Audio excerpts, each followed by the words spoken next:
make a chicken coop for $30 in 30 minutes.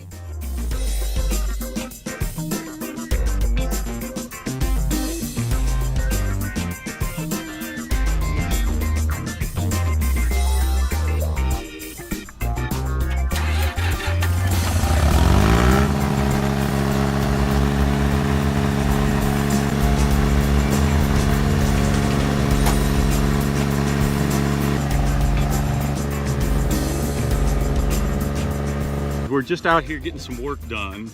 Sarah asked me if I had any deep thoughts, and it's funny, I've just been driving around on the tractor and cutting some grass and doing some work, and that's always a great time for deep thoughts, and Sunday especially brings us to a place of deep thoughts.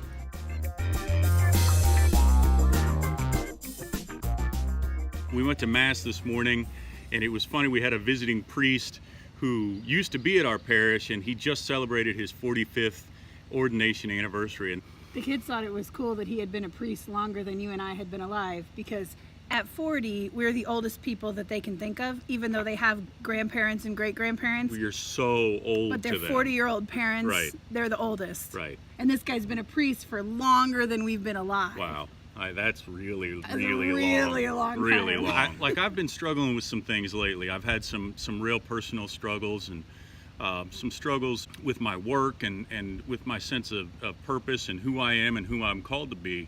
And I know a lot. I've got a lot of that answer in my head. I know who I'm called to be, but it's that gap between where you are and where you're called to be that's so hard sometimes. I'm sure most of you know by now we're Catholic, and the first reading this morning is from Genesis. And it's that moment of discovery when God comes to Adam, and Adam and Eve have eaten the fruit, the forbidden fruit, and their brokenness, their sin is revealed to them, and they become ashamed and they hide. And there's a lot of bus underthrowing as well. Well, yeah, God says to Adam, "Why'd you do that?" And Adam says, "Well, the It was woman her you gave fault. me, she gave it to me." And then God looks at the woman and says, "Why'd you do it?" And she says, "The serpent deceived me."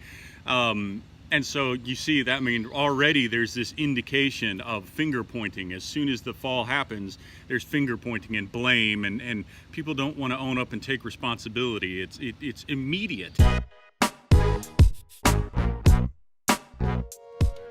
But the thing that got to me this morning about the first reading is that we are so prone in our brokenness to hide. We feel the shame of our brokenness. We see the evidence of how deeply wounded we are, and our impulse is to hide. I just put in some fresh bedding for the chicken nuggets. These guys are gonna go outside soon. They're starting to feather out. They're getting less fuzzy. A couple of turkeys, mostly chicken nuggets. This guy's one big turkey, and then the brown ones are turkeys. These guys can gross up a coop like nobody's business, which is part of why I want to get them out of here as quickly as possible. So these meat birds are just disgusting in the brooder, and I like to get them out on the grass as quickly as possible. It's good for them. It's good for their exercise. They scratch more, and they smell less bad, and they get less gross because they get a fresh patch of grass every day. You already got yours. You already got yours. You can't have any more. No. No, I'm glad you like them, but you can't have any more. Nope. You've already had yours too. I got myself a kitten. Let's see that kitty's face. 1, 2, Oh my goodness. 5. You're such a good mommy. Are you teaching those kittens how to hunt? 3. Guess what? They're going to be somebody's good barn cats soon, huh? The second reading had a line in there that was very compelling. St. Paul is quoting from an earlier passage and says, they believed and so they spoke. They believed in something and it opened their mouths. It opened their lips to tell an important story, to tell the truth of what they had seen. And so here we have that juxtaposed with the first reading where they're hiding and they're concealing themselves and isolating from who they're called to be.